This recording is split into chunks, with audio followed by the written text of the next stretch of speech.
you don't really find this like in suburban Houston in a normal high school. I feel like here I can focus all of my time on art. I can really improve. I'm working on a sculpture representing a certain story that really resonated with me from the Alamo.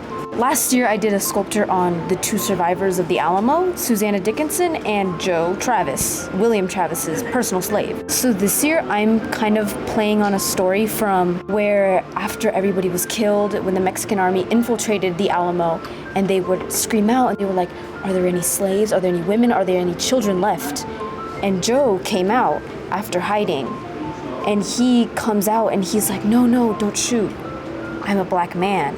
And at that time, the Mexican country had completely outlawed slavery. He'd have a rifle here, and then this hand would be touching, so he'd be touching the rifle, being like, stop. They'd be a little closer, and then the rifle is pointing at Joe. I'm kind of playing on that moment. Joe's about to get killed. He's pleading for his life, and this Mexican soldier comes over, and he's like, no, don't shoot. Once I found out that I could come a second time, I was like, all right, when's the application open?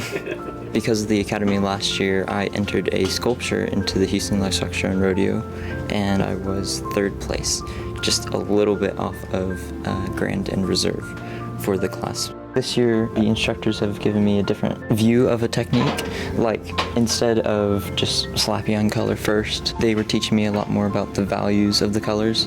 So I actually started this painting completely purple. It was a gradient of purple. I would like to get a bachelor's in computer science with an emphasis on game design. Art itself, it actually plays a really big role in that, because whenever you are designing a game, you have to have creativity to think about how it will look for a person that's going to be playing, how maybe the lighting in the setting would be affecting the entire overall environment. That's where art will play a really big role. Honestly, this year was so good.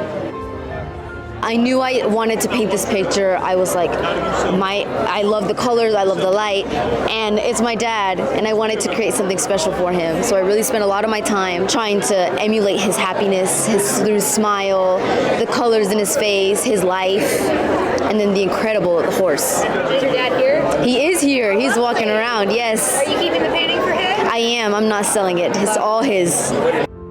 It's an Apache warrior that's descending the mountain, kind of emphasizing like a cliff edge.